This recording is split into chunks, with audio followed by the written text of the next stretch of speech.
The Banner of Heaven. This is episode 7 of this limited mini series. Yes, episode 7 is the finale. This episode was titled Blood Atonement.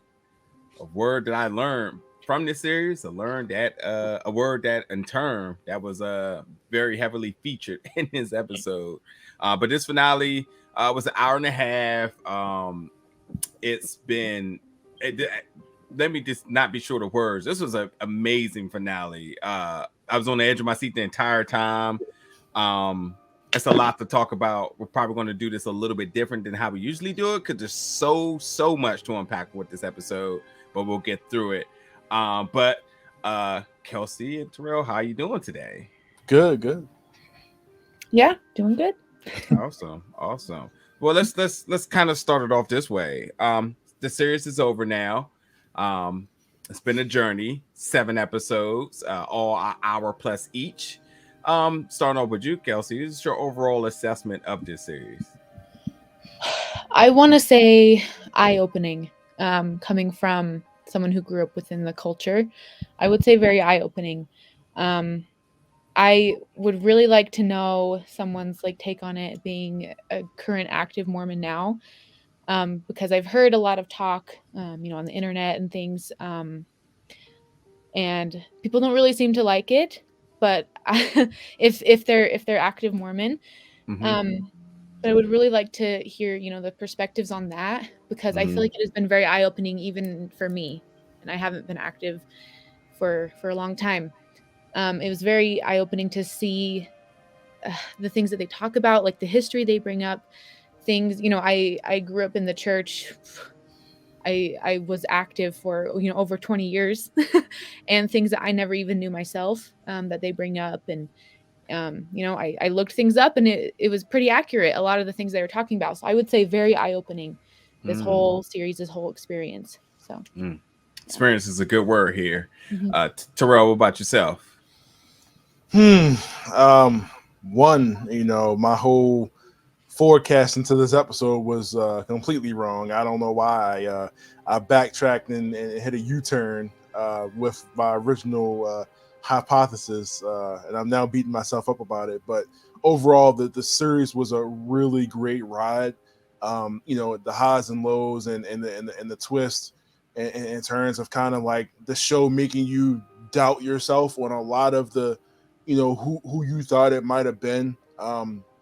And I think that's kind of the overall of the entire show is doubt, and just people having a bit of power and misusing that power to their own selfish needs, and definitely getting to see that throughout the show, because it literally gets to a point within this between everybody where it was like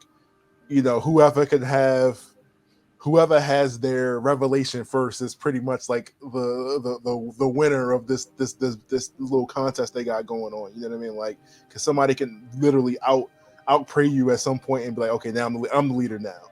You know what I mean? So I really enjoyed the journey. My man Toby, not Toby, Andrew Garfield. Did an amazing job, man, and the rest of the cast, man, including the kids, man, who did a really good job of showing fear on their faces throughout this entire series. So overall, man, this was an A+ show for me. Really good 7 episodes. Got in, got out, and told this story.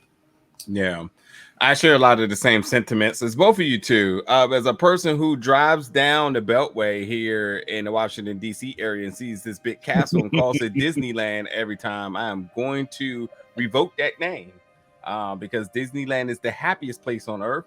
And if any bit of the activities that are being exposed in this series is being taught in that temple, no. So yeah, for a person who was completely oblivious and ignorant to LDS, and I'm not here to call what is what authentic, but that's why Kelsey's here, which bridges the gap here for me. So doing this journey with you two, was an experience in its own, being able to get an authentic take, being able to kind of look at it through like a critic lens, and then also part of it kind of got like an emotional attachment to me because like there's just some things are just societally wrong in it, and then the conflict of just religion versus man law, and then no matter whatever religion you're in, to some extent you start to bridge which one are you going to go down. I mean, you can easily relate. A lot of people can relate the idea of health in terms of saying, oh, do you just kind of go with the flow because you prayed on it and is this going to happen, or do you listen to your doctor and say, hey, probably should do that, why not? So I thought this series did a lot of it did a lot to start conversations, which is the big thing. And as much as this series was kind of laid on the idea of who killed Brenda, I think it was really, really founded on self-reflection. I think at every corner you look, you start to see these characters have those moments, or you as the viewers kind of have those moments of, either prejudging or just, whatever it may be. I just think there was just a lot of just looking in the mirror at things, and overall with just the murder mystery aspect of it, the religion versus man law aspect of it, the brutality nature and horrendous crime that was at hand. There was just so much going on with it, just to be flowered with amazing acting up and down the board.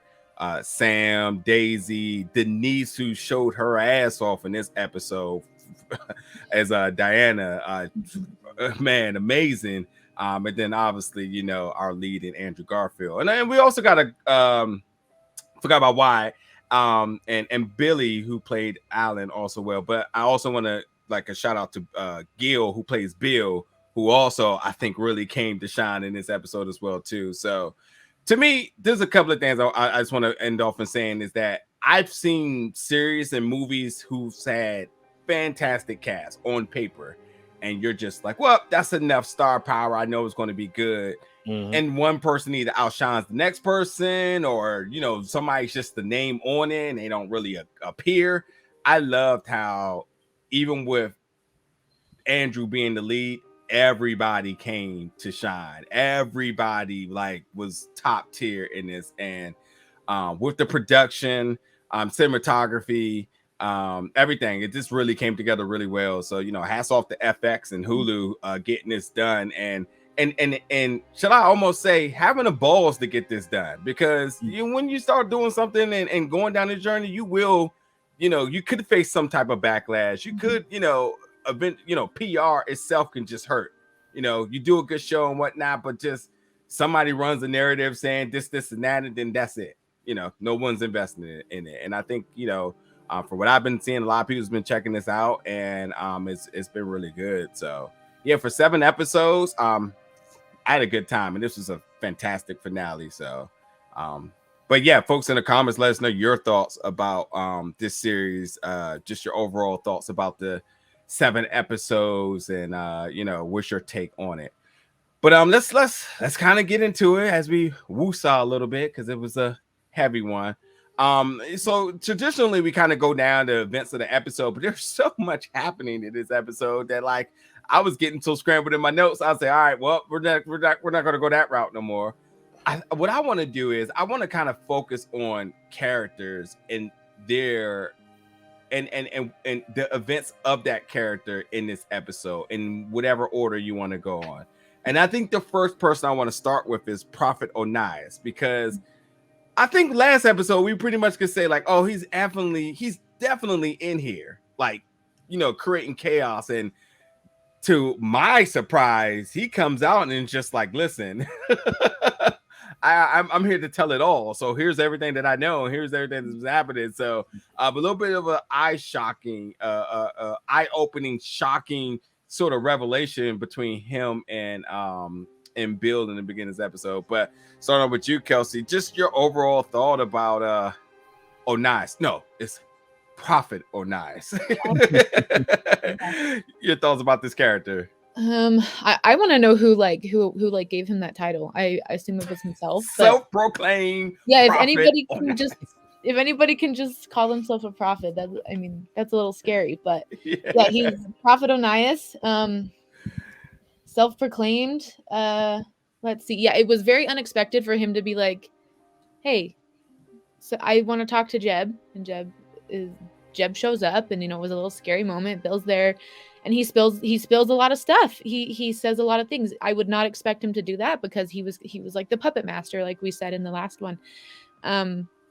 But something I thought that was very interesting that he said, I think when Jeb walked in and they were just kind of talking, and it might have also been Bill.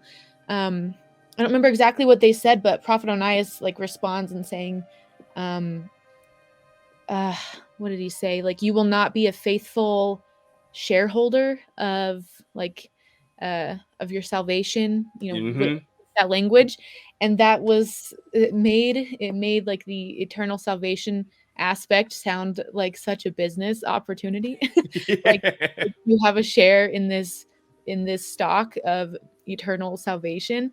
That really made it such, that was, I mean, I almost had to laugh because it really was such a business aspect of it. And I feel like a lot of higher ups in religion see like that. I mean, if they have a lot of money, you kind of have to go with that aspect anyway, in a church or in a religion. But it was just funny to hear him actually word it that way, like a faithful shareholder.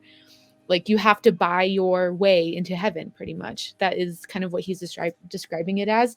And I thought that was really eye-opening in that moment. And it was just a small thing that he said, but it kind of shows just a lot of like the attitude behind it. Like, you have to do certain things, you have to buy certain things in order to get to heaven, or in order to have this eternal salvation.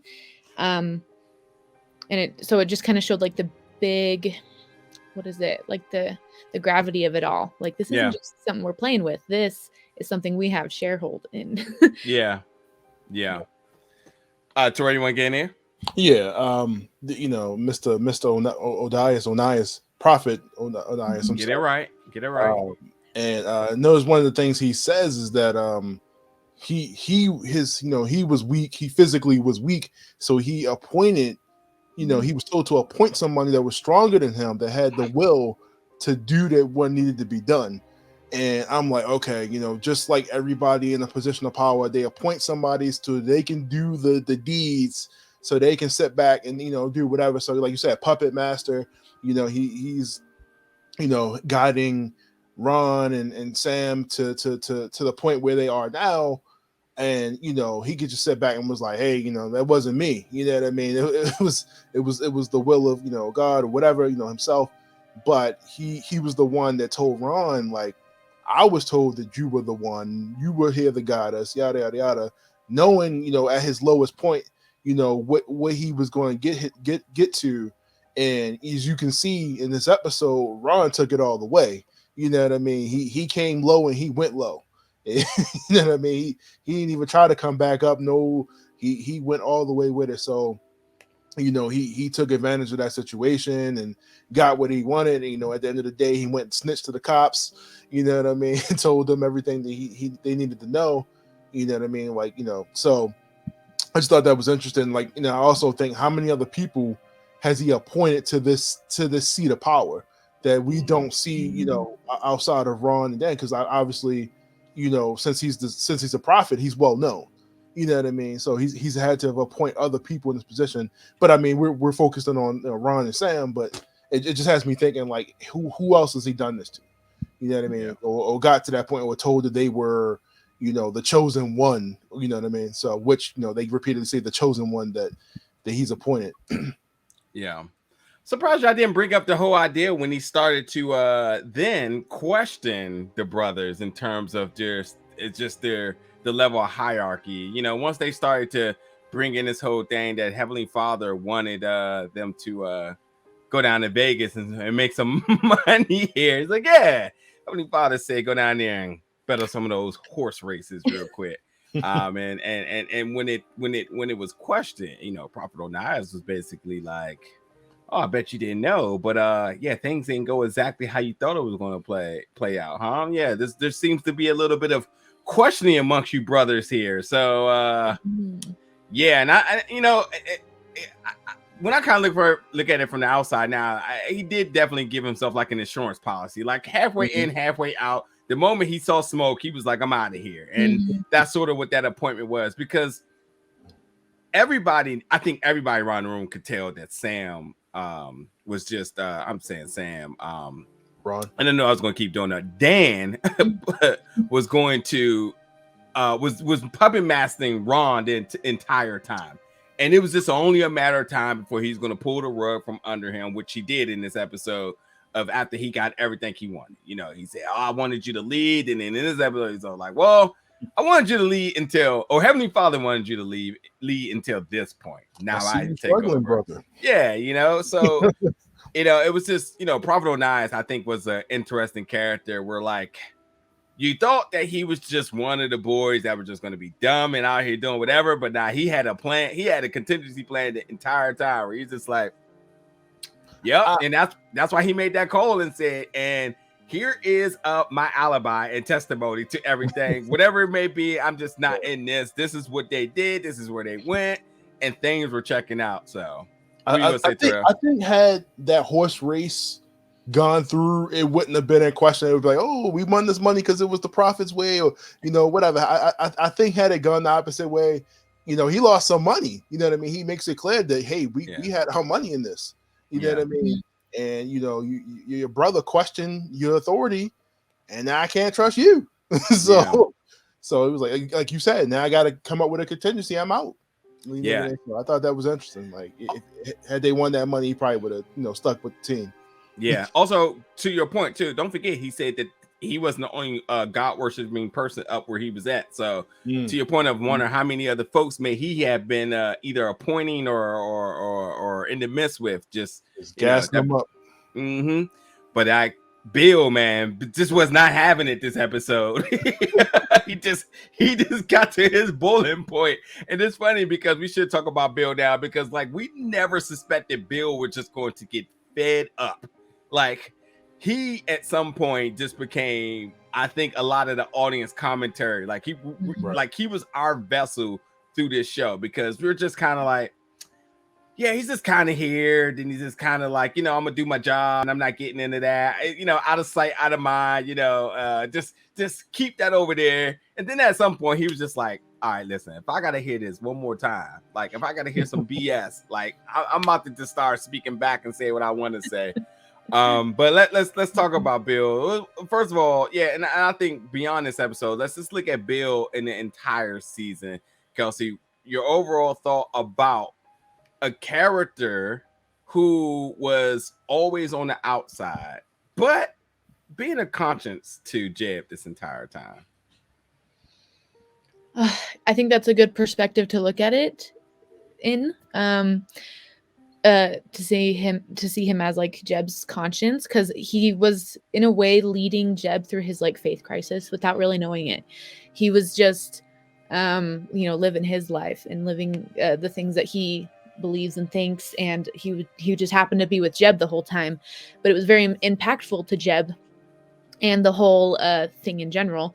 But Bill really was going to stand up for himself and stand up for you know, his culture and himself in that sense.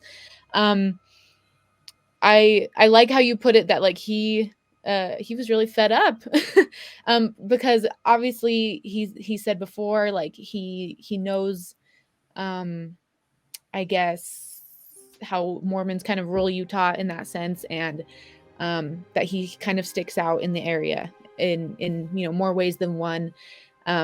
And other people they've met have brought it up, and they're like, oh, you're a Lamanite, which is what the Mormons would view the Native Americans as. And Lamanites were technically like the evil ones. So already right there, very bad to begin with. But Jeb, you know, he stands up for himself, and he's like, first of all, I belong to this tribe. I'm a Paiute, and I have been taught differently than what you've been taught about, you know, what my culture has done and what our you know, ancestors have done and believed. He really wasn't taking crap from anyone. But at the same time, I feel like he wasn't raised really, I don't know, but like maybe he wasn't raised to walk on the, you know, to maybe watch what he says around the Mormons or to watch what he does around these people, because he didn't find that as, you know, important to himself. He doesn't believe in the Mormon religion, so he didn't find that, you know, he didn't need to be respectful of the sacred things in that sense. Well, also take into consideration, like, you know, he comes off as like an outsider, or almost to a point of saying I'm ignorant to what the religion is, but it's not true. He do know, and he has heard, you know, different stories within his tribe. He just doesn't choose to just buy into it. He said, I don't need to participate. You know, just y'all do what y'all want to do. I'm gonna do my job. I'm here to do my job. But the moment you start talking about his family and his culture, that's when he's just like, okay, no. That's not that. There's two sides to this story, and it ain't this one. So let me tell you how this really went down. And I think that, you know, we saw him as a officer for 6 episodes. I think we truly saw him as a man this episode, where he says, Jeb, you can say whatever you want, but I'm gonna call it what it is.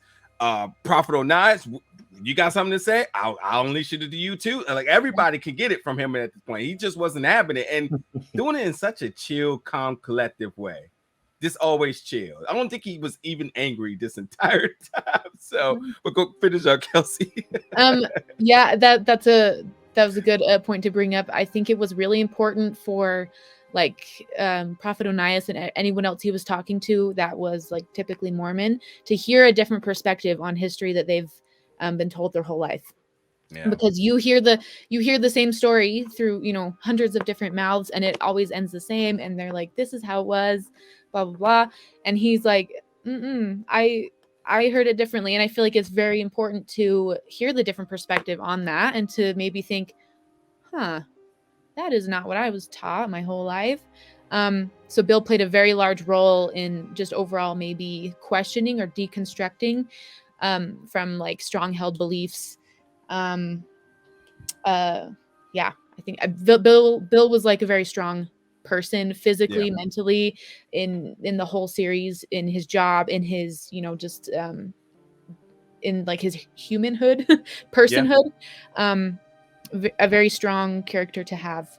So Agree. Also too, that, you know, he didn't shy away from any of the tough conversations. I mean, he went to Jeb and says, oh, because, you know, I'm of darker skin, I'm a Native American, because I'm from this tribe, and the history of your folks and my folks, so you basically look at me as a less of a man. You don't see me because I don't fit none of the categories here. I said, oh, I gotta be honest, this probably gonna sound like a terrible analogy here, but when I heard that, the first thing I think was like, oh, they make this sound like this is like some Nazis or something. Like, if you aren't of blue eyes and this and that, like, and that's like, you know, I at that moment I was like, oh shit, like he's not playing now. Like he's out here saying like, you know, and I think that's also a little bit of the narratives behind Native Americans, where they've always felt like less of American or less of humans because of, you know, being removed from land and their history wanting to be removed. I mean, hell, this is another iteration of saying like, that's not how that story went down. And I see that you're trying to cover up your religion by trying to erase or diminish our character, our people, which is, he should have stood up the way he did. So go for it, Terrell. Taba's been an interesting character. You know, I wrote him off in episode 2. I for sure thought he was gone. But like you said, he's been the bad cop to Jebediah's good. You know what I mean? He was the, you know, while still keeping him on track and, you know, being his conscience along the ride. And he was been the one the whole time, like, yo, get yourself together, go home, take care of your family, get some rest. Like, this case gonna be here. Get yourself together. He kept, you know, you can continuously see him rein him back in when he see him about to step over that line that he knows, you know, religiously he's not going to do, but he's inching ever so closer as we get through the episodes. And then even in this last episode, we see Bill, you know, the prophet tells him, don't come in here with that gun. He got another gun ready to go. You know, who was that? Oh, that's just another brother out there. Oh, okay. He's like, no one's telling me what to do. right, exactly. And like I said, I mean, he's all about getting this. He's the outside presence that can think outside of the LDS mindset, who can see things clearer than what they are.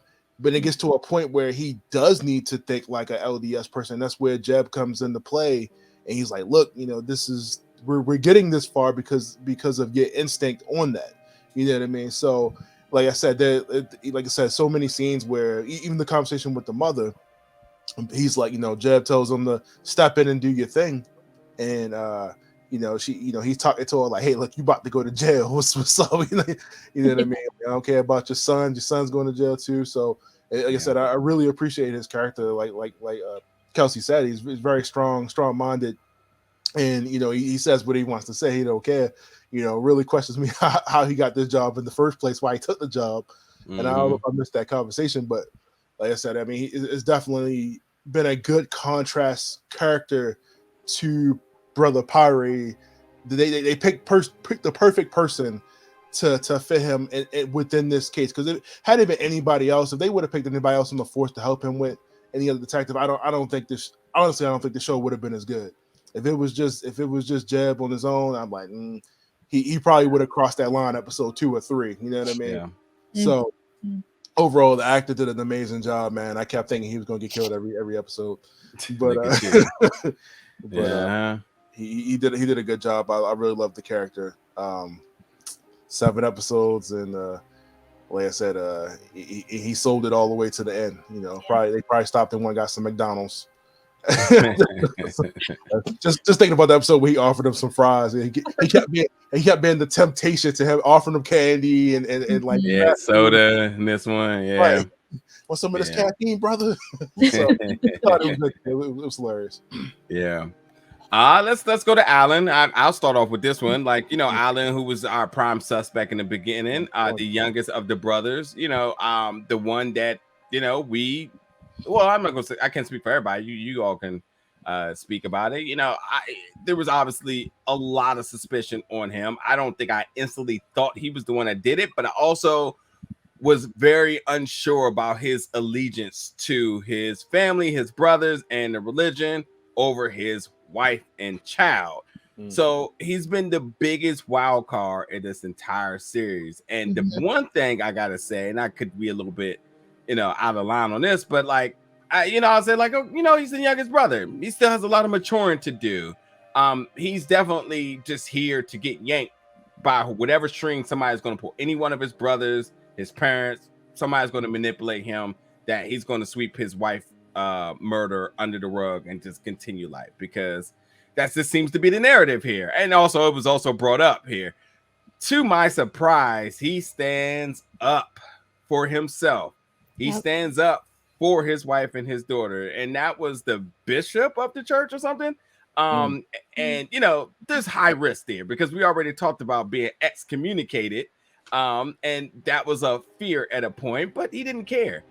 I actually think what's interesting here is that from a person who is clearly having conflict, looked at another person who's having conflict and found inspiration to find a mind of his own, which is the wildest thing that story arc did. He looked at Jeb, who just is clearly having it through the entire time. If anybody knows, it's his wife and Alan. And the fact that they kind of found solidarity in one another at times. Last episode he said he's free, but he said, "Say I don't feel safe. I can stay here." He's like, "Look, we'll you can stay. We'll figure something out." I thought it was really good. And again, that scene where he kind of walked up behind the bishop and whatever the older guy of the church is, was really dope. And it was dope because even Jed was kind of like, "Hey, Alan, don't do that." And I was like, "Nah, so you're just going to just sweep, because of your reputation in the church, you're just going to sweep my wife and daughter murder under the rug? Nah, not this time. I don't care what it is." And they called it exactly what it was, which they said, the dusting of the feet thing, and they both were condemned. And it kind of was like, okay, back to this murder that we got a manhunt right now. So Forget all that, you know. So his arc, I don't think I would be sitting here in 7 episodes in saying, man, that was beautiful. I really like what they did with this character, because it easily could have been, he's not the suspect. All right, cool. On to the next. Focus on the other characters, you know? And for somehow, some way, I think his character is going to end up becoming a character that folks who may be having some conflict may find a little bit of inspiration in, like standing up for yourself when things are right and wrong. You know, when you at one moment might have wanted to be quiet about something, but instead you say, nah, not this time. I'm gonna get this right. You know, there's an incident in the church right now. I don't know if you all seen it, about the pastor and the 16-year-old girl that he was like, he said he had an affair with. She's like, no, you were raping me. And she got up in the church and said that, like, you know, hopefully nothing of that magnitude, but like to find something that you may at one point say, like, you know what, I was probably going to let that slide, or I was just going to bury it, and kind of looking at Alan and saying, no, I'm standing up for what's right here.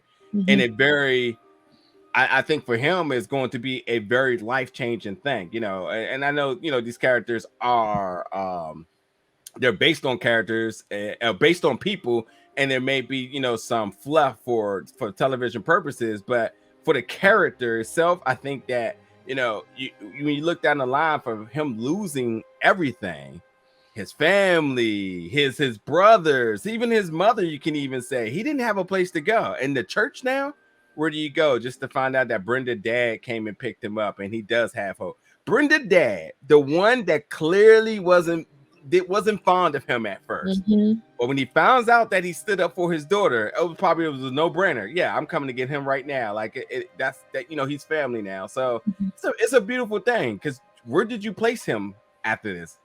It was no telling where this character was going to go, and I think this is the best possible outcome for him. So really, really, really, really like what they did with Alan. And like I said, the performance itself was just moving the entire time. You know, you thought he was unhinged, and you kind of thought he might have been psychotic. Then you thought he might have just been manipulative because, you know, on the same page as his brother. And then at some point you just like, man, I don't know, I just kind of got empathy for this guy. Like, he, the youngest of them all, with literally bad temptation in every direction he looks.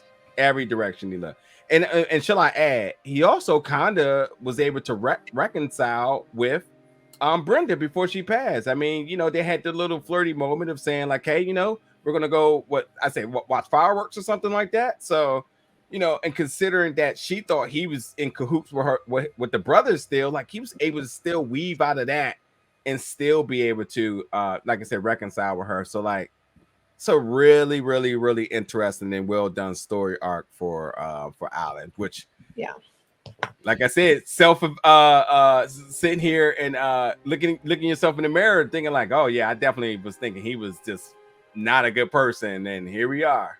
He actually might be the only person that was good in all of this. Might be, except for one other person I will talk about in a second. But Tora, you want to add anything in there for brother Alan? Yeah, Alan. I mean, of course, the floodlights were on him from the beginning. So you know, you're already trained to be like, oh yeah, Alan did it. You know what I mean? But as you go on, I definitely have my doubts as to whether he actually knew who it was the whole time, and he just didn't say anything. Because when we first catch him, he's like standing across the street with like blood on him. I mean, they explained what the blood was, you know, whatever, which is coincidence to the situation.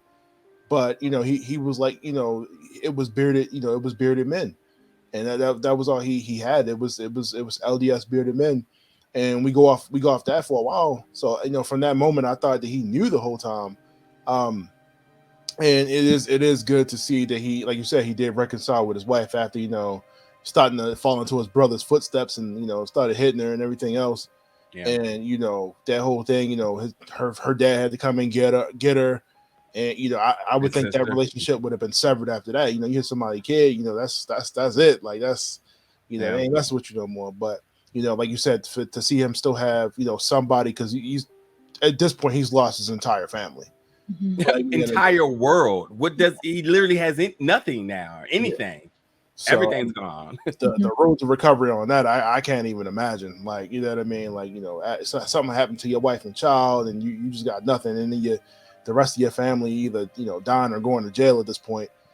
You know, is what it is. And then I finally get some clarification for what year it is. It's 1984. Maybe I missed this like from the beginning. I just didn't see the dates when I watched it. But I'm like, okay, this is like mid 90s. But anyway, yeah. Alan, not mid 90s. Alan, like I said, I'm glad to say that I was wrong. And like you said, he definitely played a lot of different parts. You know, he went from the one that brought doubt and continues, like, you know about the religion and, you know, how men are within the religion and stuff like that. He was the one that brought a lot of the doubt to Jeb and at the beginning of the show, when like I said last time, you see Jeb start to periodically change his tone with him, because before it was like, you know, he would preach a scripture or something to him every time, but, you know, all of that kind of went out the window. So he was one of the ones that really started to change Jeb around throughout the show, of course, with, you know, various other characters. But Alan, I'm glad it wasn't him. Jesus. Yeah. All right, Kelsey. Okay, yeah. Alan was a very interesting character. I, of course, within, what was it, like the first 10 minutes of the first episode, I was like, he murdered his wife and kids. That's what it looked like. I was like, that's him. You don't just walk out of the house covered in blood. Like, that's you. So I am, of course, as well, very glad it wasn't him.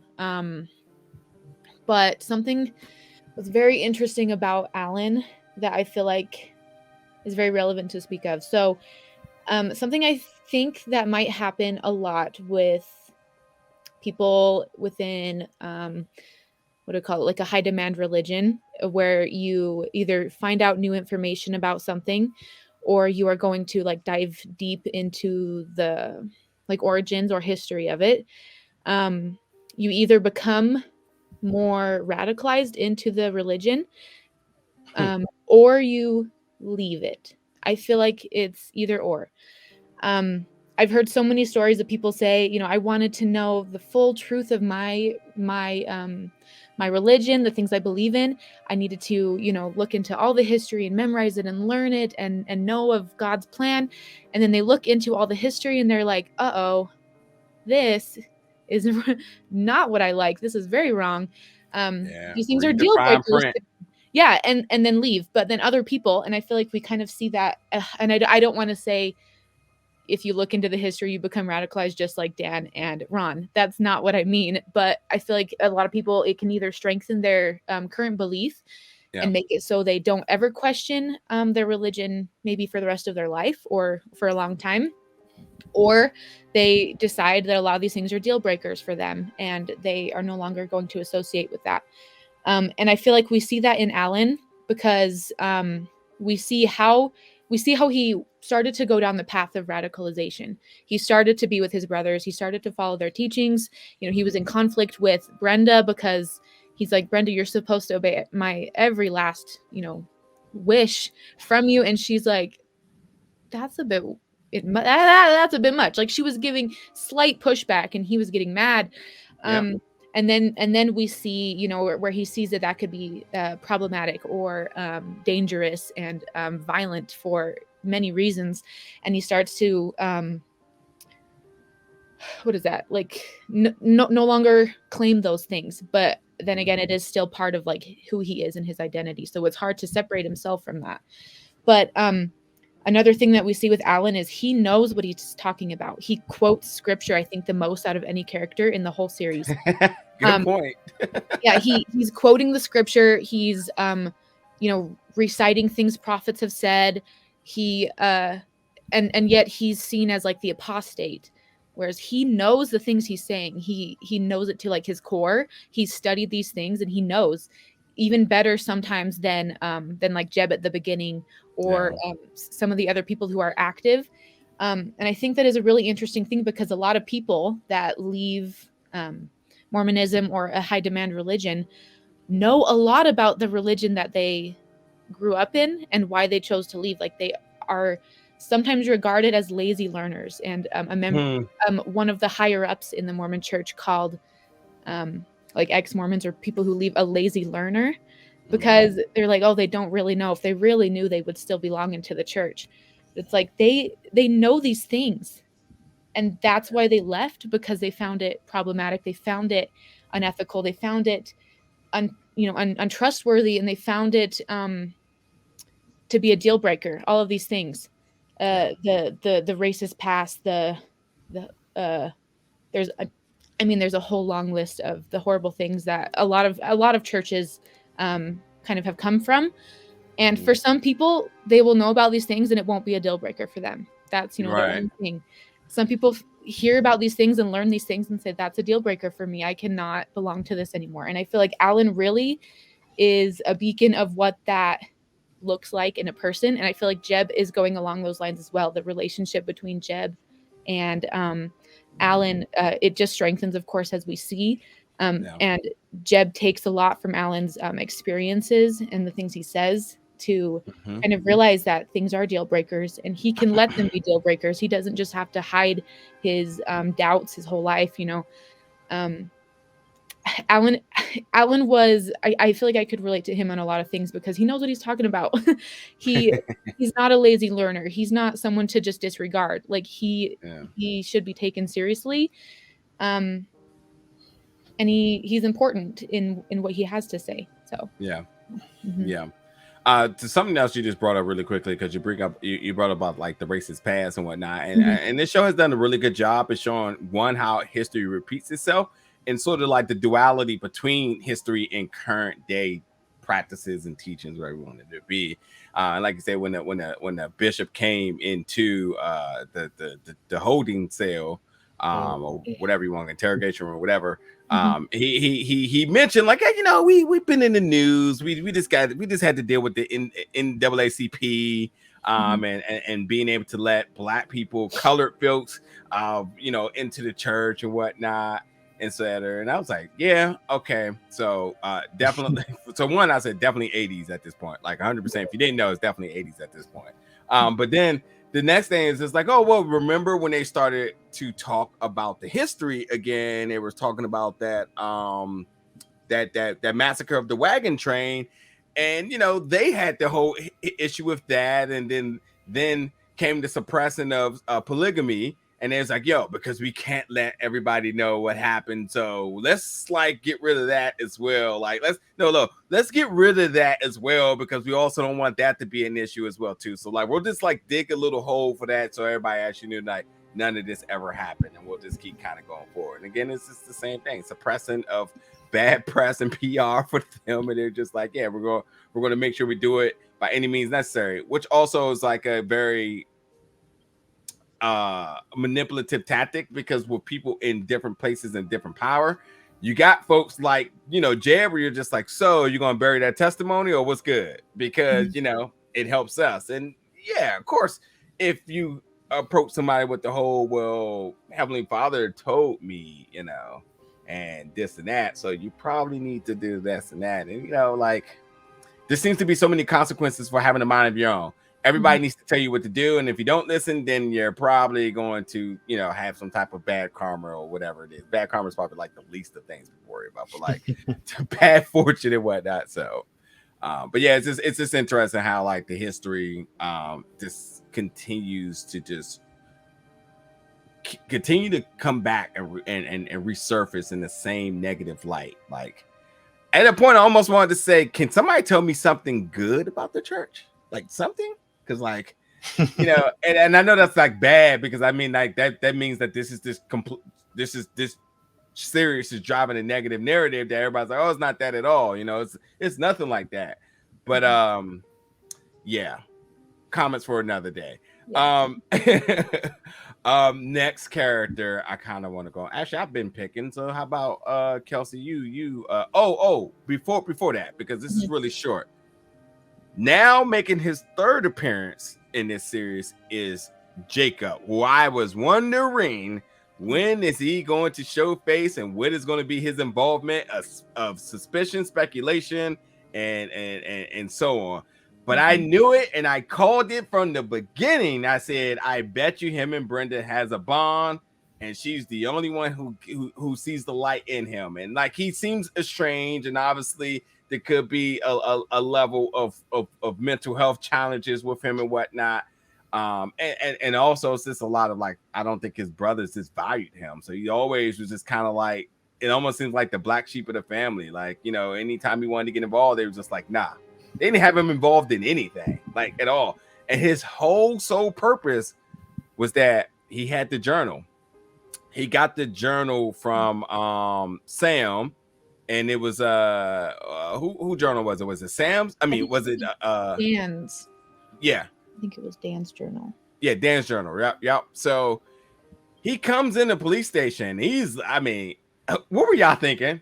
Because I know I can't be the only one thinking like, oh my God, no, he's not strapped with like a bomb or something. That's what I was thinking. Yeah. I was like, oh, this is not good. And then ended up having the journal. But yeah, that scene scared the hell out of me. So yeah, he had Dan's journal, and that was given to him by Sam, which was like his journey. This was his thing he had to do. This is the journal that Alan was talking about before. But he mentioned, like, you know what? He had a call-in vision or whatever from Heavenly Father, and he spoke about Brenda, my angel Brenda, and he knew he had to come to the police station to deliver this. I was like, that's the first time somebody I think has used Heavenly Father in the positive light, saying, I got a vision to say, I probably should come help y'all. Like, I got some valuable information here, so let me go ahead and drop that off. But it was cool to kind of see him in that light again, pre-judgment. Although I saw it from a mile away. I said him and Brenda are going to have like some type of bond that only she tried to relate with him to, and it paid dividends in the end. See, be good to people, because people will be good to you. Right. That's how we should move as humanity. So yeah, it was cool to see Jacob's very small arc be meaningful, shall I add. So but Kelsey, to your next character pick. I get a pick. And the big ones are still there. All the big ones. You're right. I'm feeling the Lord called to me. I'm just kidding. I'm not going to. I think we could talk about Diana. I feel like she had a large role in this one. Go for it. Okay. I somehow wasn't prepared to keep going with that. I can do it. Okay. Diana. I can lay a little bit of the table for you. So we the biggest thing is, where is she? She's been missing. Yeah, and beyond her being missing, there is a complete safety factor, because we know there's a list, and we're not sure who's on that list. We don't actually know. At some point they started naming names, but we started to have suspicion about everybody who was out of line. But Diana's definitely on the list, because what did she do? She took the kids, and we know who wants their kids back. Ron. So Ron's like, I'm going to find her. There is a lot of clues and a lot of just information as to her being in Florida. That's where all eyes are set to her being in Florida with all 50 of her kids, and she is doing what was best to protect them. So we see Diana come from she listen, after the abuse, I'm out of here. But the other interesting thing I'll say, and then I get to you, is that I love the flowering of all of this. So I say, from everything that she has been through, all her complete struggle and violence and the protecting of her kids. I love the fact that we see this flowered with her relationship with Brenda, which was like literally like her spirit and angel of some extent, because they both kept each other kind of going. And Brenda's last words are super eerie in that letter, but it's crazy to think that like Brenda saved her. Like it's a wild thing there. But yeah, Diana, go for it. I'm done. Yeah. I think I like that you mentioned Brenda in there, and I want to also add Matilda in there too, because they all have one thing in common, and it's that their husbands went off the rails. I mean, Alan not as much, of course, but Dan and Ron are far, far gone. And the thing that they have in common is that they were their wives, and they have a lot in common because of that. But I like that we see kind of how much Brenda helped Diana get away. Brenda was able to recognize the danger that she was in and was able to, help her get her and all of her kids away. That wasn't an easy thing to do, especially with so many kids. You can't really just be like, all right, get in the car, let's go. There's a wide, age of kids, younger to older to younger, and you have to get them all ready to go and move across the country as fast as you can, because they know that the family doesn't want that. And Brenda even doing that, like it puts her in harm, as we see later. Like they were like, they were very mad that Brenda was helping with that. But it's really nice to see Brenda stand up for herself in this way, and to stand up for those that she cares about. And we see later she has a plan for her kids on what to do if someone finds them. Like she tells them, get in the basement. She's realizing she has to be the one to protect her family. Her husband's not there anymore. And I think she's relied on him for a lot her whole life, and has been kind of taught to do that. You need to obey your husband no matter what. And I feel like she has to really, pull herself up by her bootstraps and kind of, I'm the one to take care of my family now. But at the same time, she's seen as like such an apostasy for running away from her husband. So I feel like she has a lot of internal struggle, thinking, if I keep believing what I have been, they said that she was a convert, but if I keep believing this, I am an apostasy for leaving my husband and for running away. But if I think about what is best for my family right now, I have to turn away from what I've learned from the church, and I have to completely rebuild a whole new life. And it's like two very separate things that are fighting with each other. She has a very hard role to play in this family. Yeah. And it's one, of course, that she didn't sign up for. No one signed up for any of this, but she has to kind of do what she can with what she's given. And she gets there's not much farther away you can get than Florida. So, she runs as far away as she can. And then another thing, like she runs away, but then she realizes she needs to go and help anyone else back in the family as much as she can, because like she was helped, and that's not something you can do alone. You can't just stand up to them alone. You can't just leave alone. I was really surprised when they said that she like escaped the home that they were in Florida, that her and her kids were in, that the kids weren't saying anything, and now mom's gone. She took the keys. I was really worried. I was like, did she just make sure her kids were safe and she's going to go back to make Ron happy? I was really worried about what that outcome would be, but I thought it was really commendable that she felt that she needed to go and save or help anyone else in the family, because that was a dangerous situation. So yeah. I other thing too, I just thought it was so beautiful that like how Brendan and Diana were like each other's hope. Like seeing Brenda get the mail piece and how happy she was, even in she knew she was in intimate danger at the point, and like being fearful of something. I won't say she might have been fearful for her life at that moment, but she was definitely fearful. And it was really telling, just like, how much that letter meant to her. And they kept each other going. And ultimately, Brenda's gift is the gift that kept on giving, because she saved Diana and Diana saved Matilda, and all of their kids are okay. So, it's and like she said in her letter, she said, she would to bring, their families together, she would give her life for that. Sad declaration, but that's what she did, So Terrell. Like you said, Diana is definitely one of the favorites in the show. Like Kelsey was saying, like she's definitely strong. So many cases do we see like women go through this and just stay there. Like she instantly kicked her instincts in and did what she needed to do to get up out of there. And it wasn't no, I'm about to listen to my priest holder. Nah, man, you wilding with the kids. It's time to go. Because if I'm not mistaken, no, it was not Ron, but his brother that was trying to do something with his daughter. And like once that whole thing started and they got excommunicated, it was like I said, it just sent the whole like red flag through the whole family. And again, like I said, it's her to be able to get out of that situation. Like once Ron left the house, she was out. kids, let's go. Mm-hmm.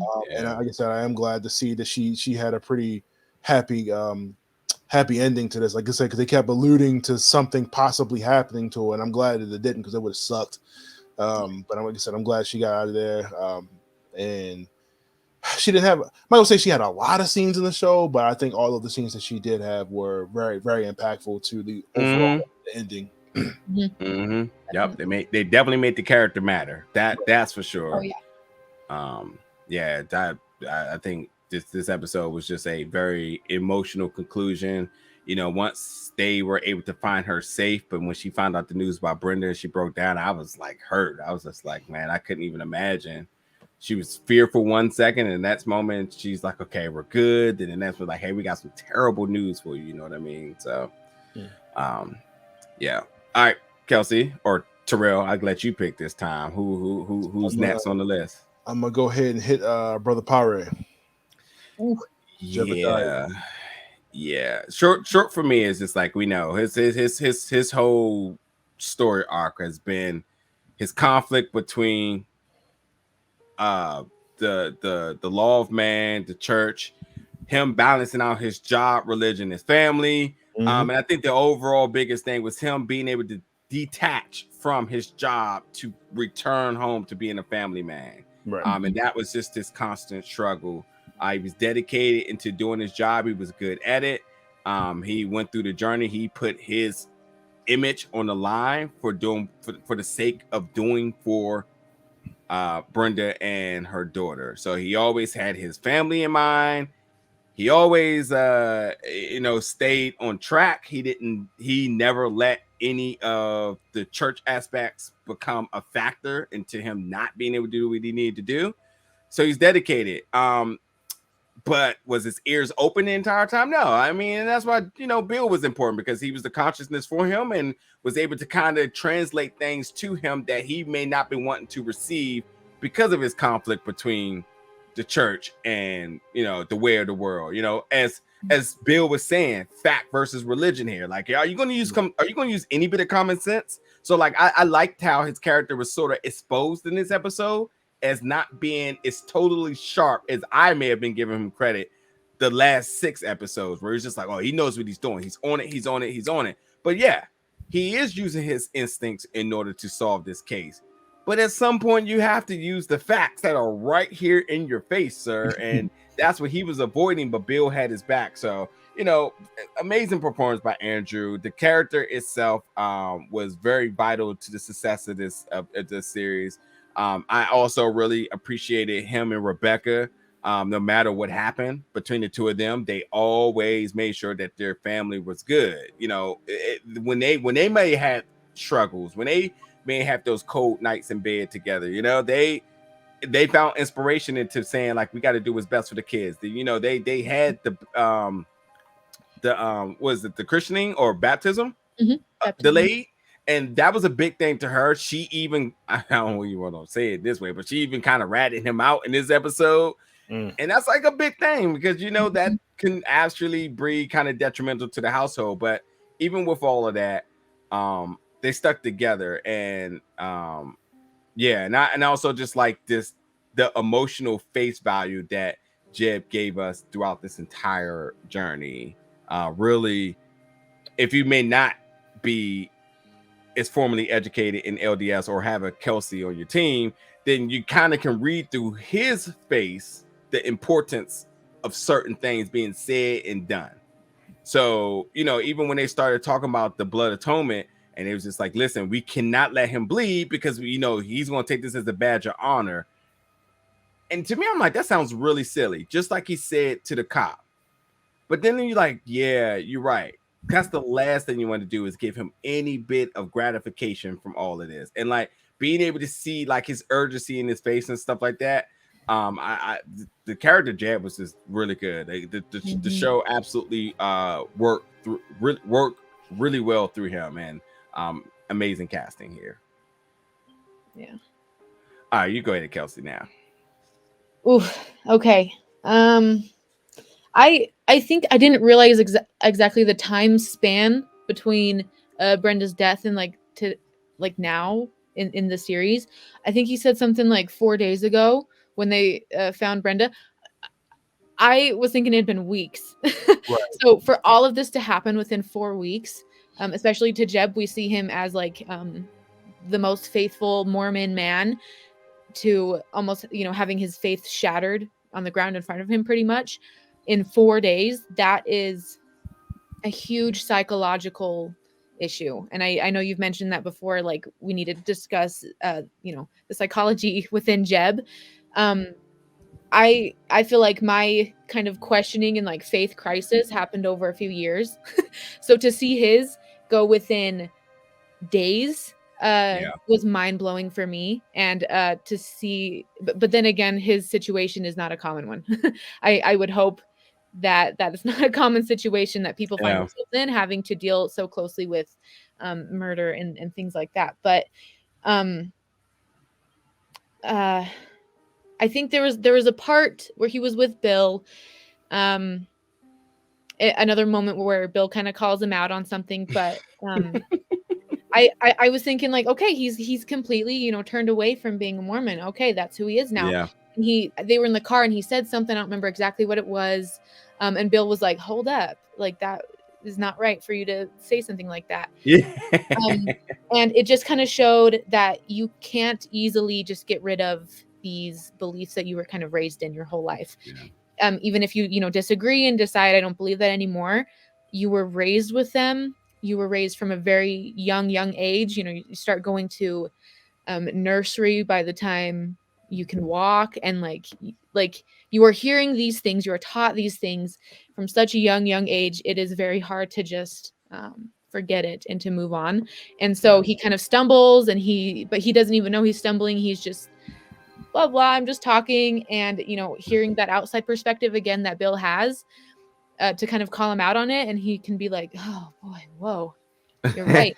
Like it's a very relatable thing to see, you know, in real life. And like for myself, traveling to different places, different countries, meeting new people, I'm like, oh my gosh, things that I've believed were very problematic and damaging, and I need to own that. And I feel like we see Jeb owning that in an aspect of himself. Yeah. And it's important to see, but we also see his character, you know, at his complete lowest, and it's, I mean, we see him go on a roller coaster. I feel like we all go through some psychological things with Jeb as we watch him on this ride. I've told people, you know, friends that have watched the show, I'm like, if you were Mormon and are not anymore, like be aware that the things that Jeb portrays are very accurate. And it could also be a little triggering. The scene where he was in the car with his wife last episode brought tears to my eyes, because you never know how a family member will react if you are telling them that you have questions, that you don't really believe, you're unsure about things. Yeah. You never know how someone will react, and you just hope that they will say, I love you no matter what. I'm there for you no matter what. And in that moment, his wife was like, bear your testimony in church. You need to you need to prove that you're a good father to your children.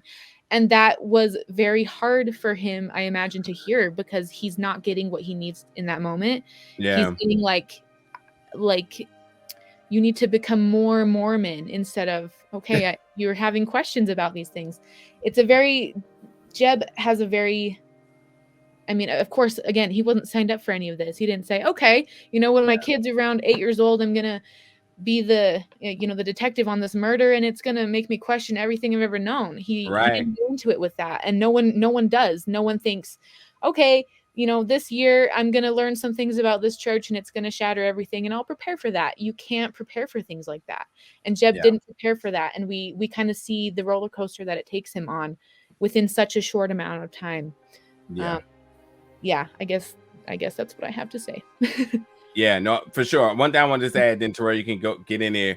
I also thought it was interesting because while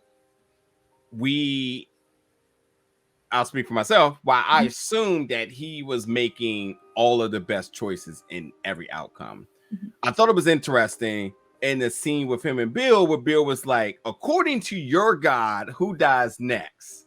And I bust out laughing because I'm like, he's clearly being passive aggressive. And, you know, and like I said, Bill was fed up. But again, as a consciousness, I thought he was just teaching him something again, because here's what I got from that. He says, well, Diana's probably heading back to Utah because she's going to help her eternal husband. Sounds about right. That's what the religion says, right? Until you're wrong. Then what do you think? Because you made it, you realize that, like, once they got the brothers, he started saying, well, okay, where's Matilda? Where's Diana? No, they're good. They're safe. All of them are safe. You can go home to your family. So this, whatever bit of mindset that you had about how things were going to be, you know, maybe if I try to tell you, you're not going to listen. But maybe if you find out maybe if you find out yourself, you know, maybe then you'll start to consider things. And I think that's like that overalling resolution at the end, where he has that moment with his mother, and they're just like, oh, Heavenly Father gave us this is a miracle. He said, nah, it's just a miracle because I'm here with you. That's it. Beautifully shot, well executed. And so it's one of, again, it's a lesson that he learned, you know. And I think that's what was so interesting about the character, because it was a lot of that. The character was the vessel of starting a lot of conversations going forward. So Terrell.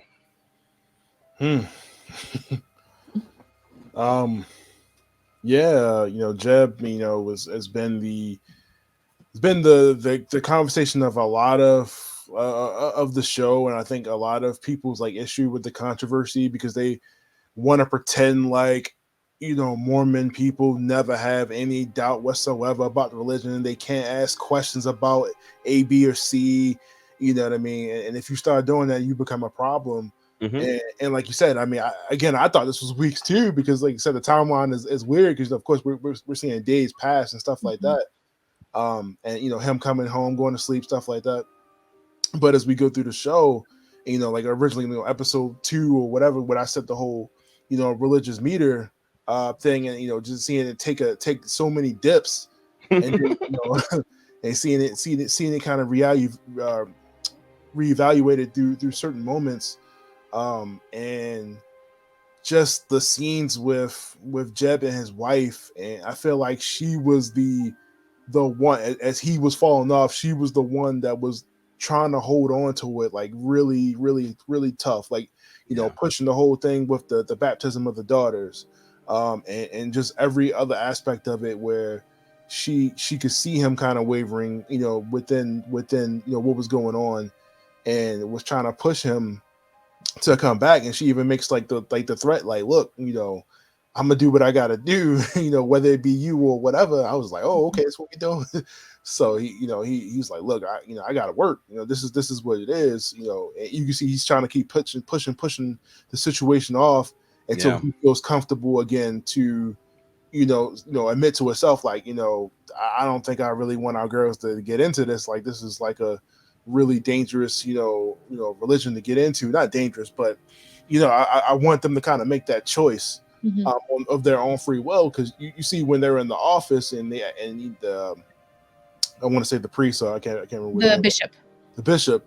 He asked them, you know, were they ready? You know, you kind of see that through most baptisms. They give you like a series of questions before you take that dip or whatever they do, to make sure that you are ready. Now, I think that's a little young for their age. They had to be under 10. 8 years old is the typical Mormon baptism age. Yeah. Oh yeah.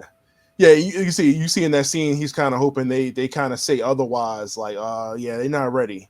You know, 8 years old, and again, the bishop is pushing it, like, hey, you know, your wife told me, you know, you kind of feel it. Like, why is she telling you? So, but yeah, it's just real interesting to see, like, you know, again, like you said earlier, seeing him kind of disregard some of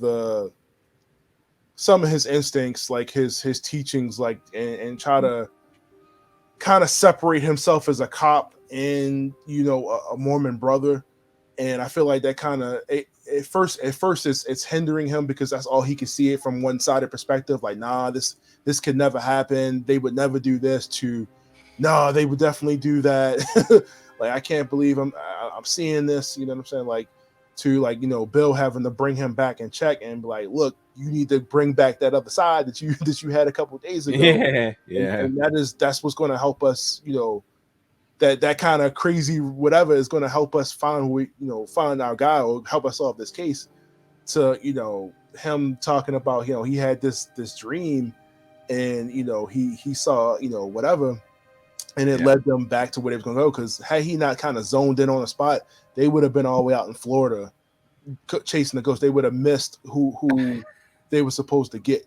Or because his whole plan was like, Grant, let's go to Florida. That's where they are. And the whole time they hiding out in the back of a casino for whatever reason, with the world's worst security, by the way. Talking about he ain't seen nobody come past here all day, or people. I'm like, you ain't seen these dudes in the back. Dog. To be honest, security in the 80s and especially Reno, because it's not Las Vegas, terrible. In a casino, like I know. Terrible back in the day. So, but listen, real quick, you just brought something I was gonna say.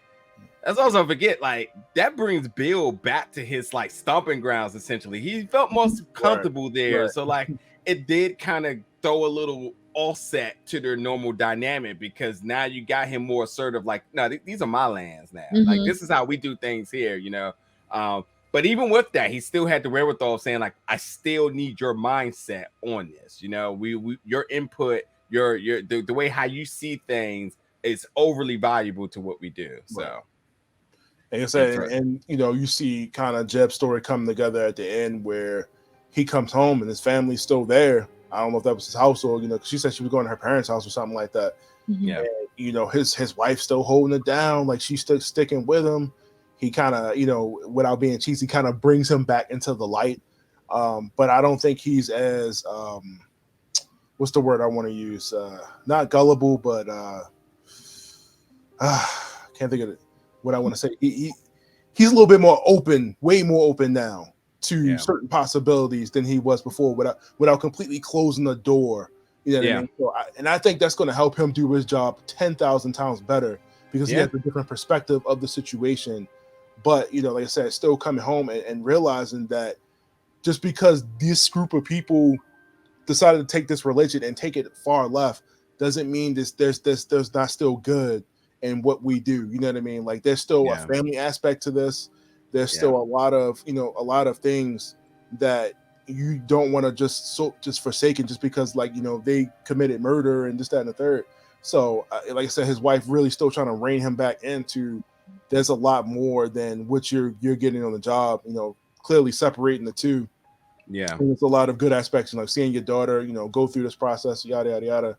Yeah. But like I said, you kind of see him come back to his family, and we don't know his thought process on the church and stuff going forward, but all we see is that he is trying to make that work regardless, for his wife and kids. So I thought that was a really good conclusion after seeing him fall so far off, and then come back to still have his family and his kids to come back to. So one thing I want to add too, so I like, and when I jokingly said, like, tell me something good about the religion, I like the fact that they do not showcase like the positives, because I think that defeats the purpose of starting conversations. The moment you start to humanize things, you completely are doing exactly what you don't want to do, and that's sweeping under the rug the severity of the case and of bad practices. Like, if you're going to expose it, then you need to go raw with it, and that's how they did.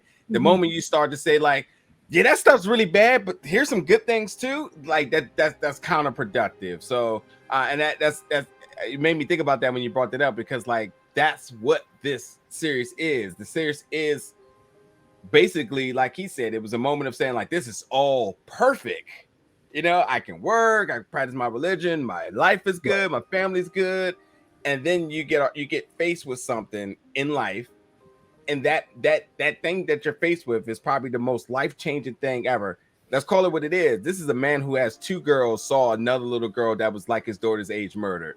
You're absolutely not going to come out the same way, no matter what you are, no matter who you are. There's no way you walk into that, and much like it was shown, the first thing he thought about was his girls. That's traumatizing. That's why the journey of it started to become a struggle of his job, his mental health, his relationship, going into the church, going back to the job. I mean, it was just a constant struggle of just a lot of likely normal things, and sometimes you have to put some of the things that are so normal in your life into evaluation. And that's what he did, and that's, I think that's a good message to get out of the story. So yeah, like you said, I mean, they definitely, like, early on, like that first episode, that first two, maybe, they did show some positive, like, to the togetherness of the family with the Laffertys, them having a business and doing what they need to do, like, just a lot of how they took care of each other before, we saw that darker side of them, taking advantage of the truth, the word, manipulatives, and right. yeah. So yeah. there was a lot of good stuff, because I mean, this was like generations of that family before they got to this point. You know what I mean? Before all that started to change. Yeah. So that, because we're up on our time, we got two major characters we still need to talk about. Mm-hmm. So you pick one and you just give it all in. I'll start with my pick of the two. Mine happens to be Ron, because I'm having the biggest conflict with this character. Because I said it last episode, and somebody was like, "Well, how can you feel a bit of empathy for a person like that?" What he did, everything he did was wrong. Don't get me wrong. It's just me as a person. Like, it's sad to see somebody go way down a wrong scope. And in this episode, which caught me choked up for a little bit, is when Brenda, they had that flashback moment with him and Brenda. When I was like, oh, Ron is like the good brother. Like, he has his head in place. His wife is smiling. They're talking about business. He's the one that seemed to have found, a little bit of hope into this unconventional woman entering the family. It's like, I like her ideas. Like, they're different, they're unique. They kind of align with some of the things I want to do with. And it was like, wow, they were cool. They had a moment, and to see him get puppet mastered to no end, even to the point, a couple of things, like, regardless of the crime, a couple of things that stood out to me when he was sitting inside the bathroom stall.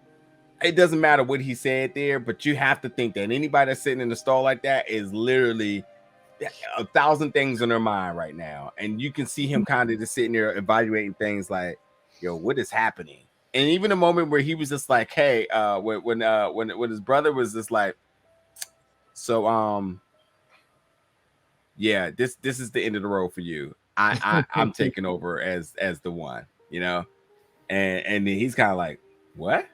Like, and so, sir, you've been Ponzi schemed for the last couple of days. Got this list that you put together. You now out here had to kill somebody that I mean, I'd be the first to say it. And the way they showed it, it looked like he didn't even want to kill Brenda, but he was so manipulated, so just head deep in all this toxic BS that he went through anyway, just for his brother's sake. Lost his family, lost his job, lost his will, lost everything, just because he couldn't do what Alan did, and that's have a mind of his own. And I actually feel bad for him, because I'm just like, God damn, imagine somebody falling off a cliff that bad, and it had nothing to do with drugs. Like, right.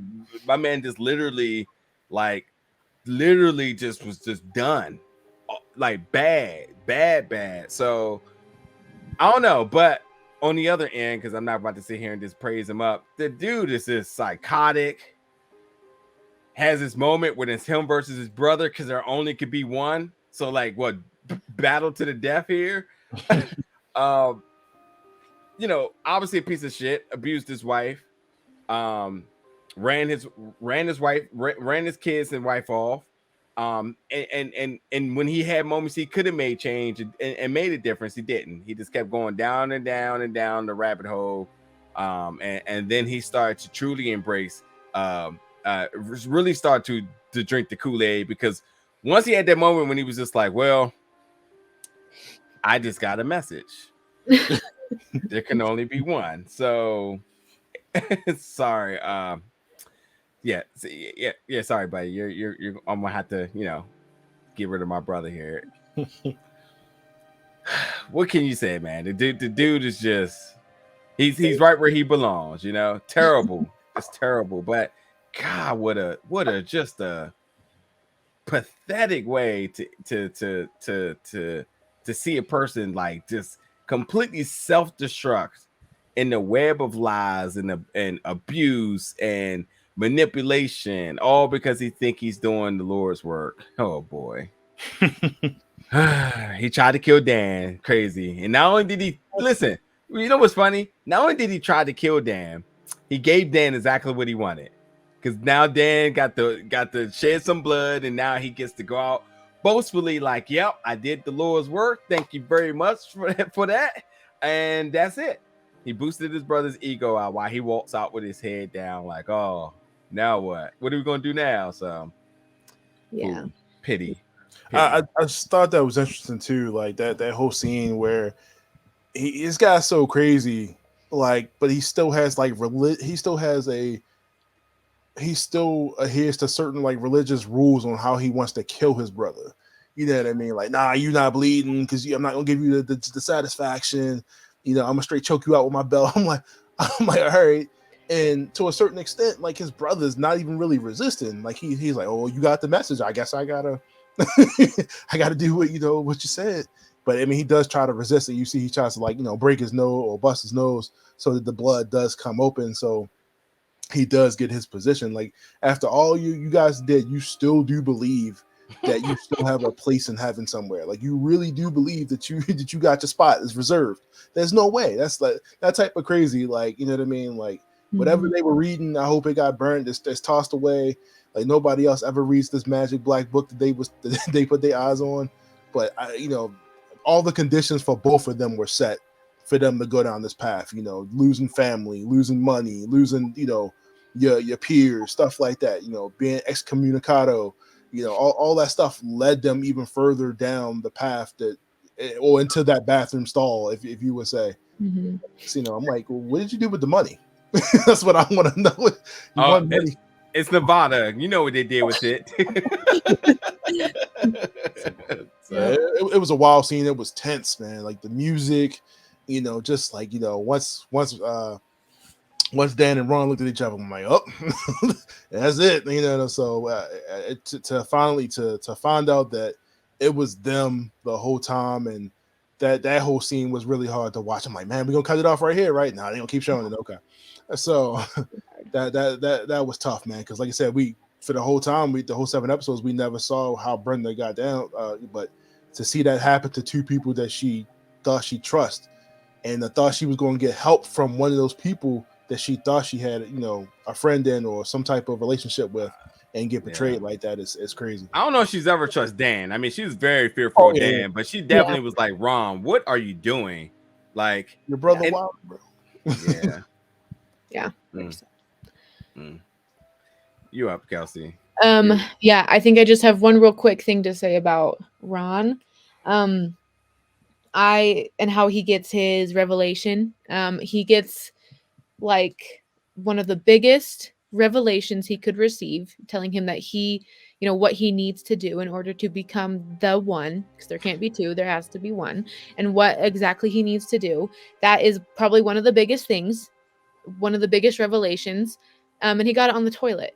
And I laughed so hard when I realized he was sitting on the toilet, and he just pushes the door open, and he's like, God has spoken to me. And it was hilarious to me to see almost like how human that was.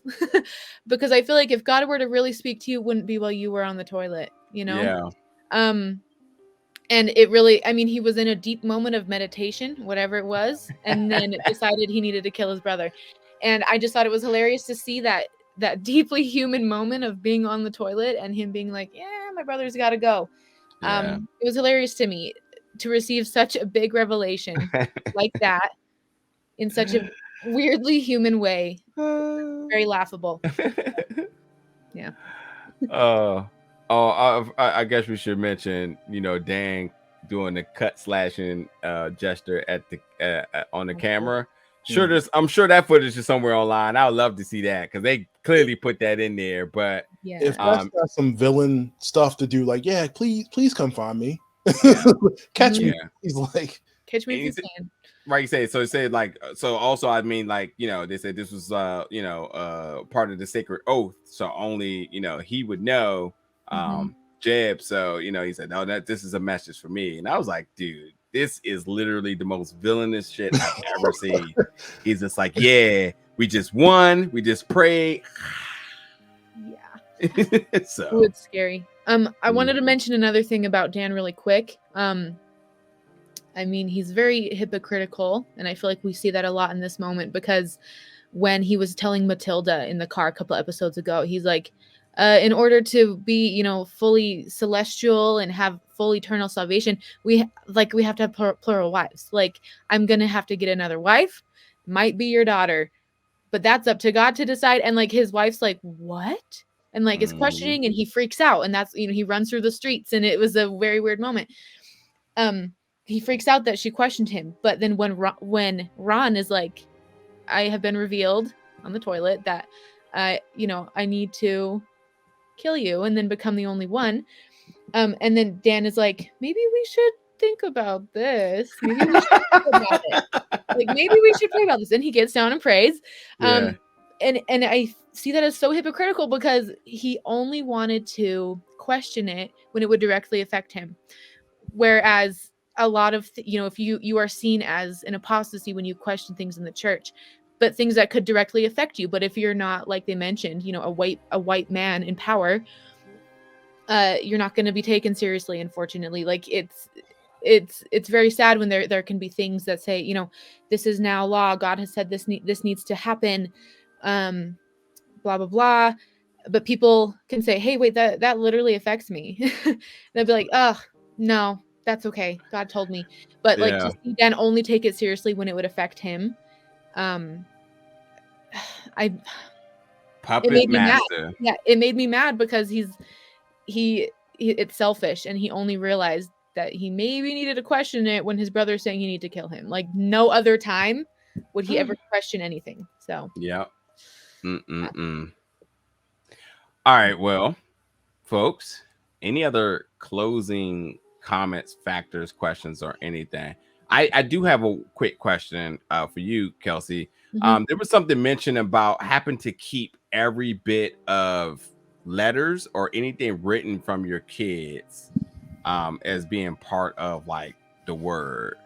Do you know anything of that? I don't know. I think that was like when he was reading like the journal from his daughter or something like that. And they said, yeah, you're supposed to like keep everything. Say keep every piece of letter from your kids. As they, you know, when they were going through the investigation and stuff for Diana. So I don't know about that specifically, but I do know growing up, we were always encouraged to journal and to diary and to write down all of these like experiences and spiritual things that we feel for our posterity to be able to read. So I feel like that might be a thing, even to say, oh, even such a small child has felt the wisdom of God. I feel like it could be something like that, but I was always encouraged, even, you know, very, very young, to always write down these things, write down these prayers, write down my goals as a Mormon person. I feel like it could just be in line with that, just with the purpose of sharing with everyone else to see that this was the truth. So, awesome.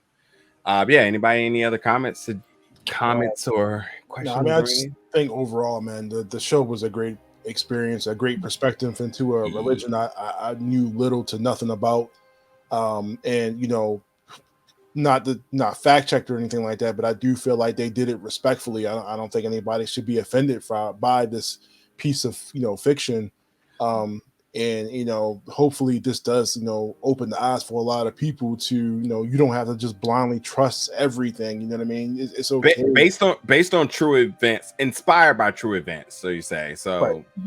Yeah, I'm not saying you got to completely, you know, disregard everything that you grew up knowing, but it is okay to question certain things and ask questions. And if you don't like that answer, you can go somewhere else. And I think that opens the door a lot. And I hope to see more shows like this, you know, take that risk and open the door to certain religions that don't like to be, you know, explored into. Especially, you know, Mormonism, where, like you said, we don't get the inside scoop inside the church at all, because it's a closed door session. And even within the show, we still don't really get a lot of that. It's just, you know, we get like a couple scenes, but nothing serious. Nothing like none of the real religious practices or anything. So they still kept a lot of that stuff out. like I said, the FX, Hulu, they did a really good job, and the cast is great, and they did a really good job at exploring this particular topic. Didn't think I would like it, but I loved it. Yeah, I agree. Very well said, Terrell. Anything else you want to add, Kelsey? I mean, I think I just want to say thanks for letting me have a voice in this. It has been very healing for me in my own personal faith transition journey. And I'm very appreciative for this very moment right here. So we appreciate you. And also, you know, from others' words to my mouth, a lot of people are very appreciative of your perspective as well too. So, you know, it's why I like it's why I like entertainment and stuff like that. You know, good storytelling brings people together, starts conversations, address things that need to be talked about. And like, yes, there's story to things, but there's things behind it, and being able to understand that, dissect that. This is the joy of doing reviews and stuff like this. So I'm glad that we were able to get you know, some education from this as well, make a new friend, and then obviously, you know, all of us happen to have a moment of just, you know, checking our own mental health, our own status, and kind of, you know, find our ways and journey through life and whatnot. So they did an amazing job into doing that. And that's undisputable. You know, for the folks who want to complain about things, yeah, everything's never going to be perfect. Everything's not going to tell the story you wanted to tell. I absolutely empathy for the folks involved with this, like Brenda's sister, you know, having to kind of relive this again and whatnot. I understand, but I would be remiss if I didn't say, well, based on her last declarations here before her death, she was trying to put good out in the world, and her death may happen to spark and change a lot, or bring a lot of awareness to a lot of folks who may be going down a path of uncertainty, or in-house dealing with a certain level of abuse or whatever, or manipulation in itself. And this may be something in her story, may be something to help somebody out. So like, it's again, the gift that keeps on giving. So nothing like a good movie, a good story, a good series that's able to do something of that sort. And that's what was executed to a T here. So, but for all of our folks who have been checking us out for 7 episodes, definitely show some love.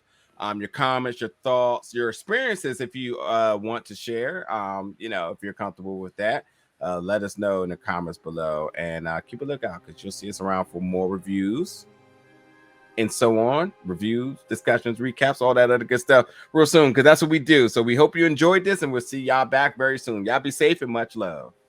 Peace, y'all.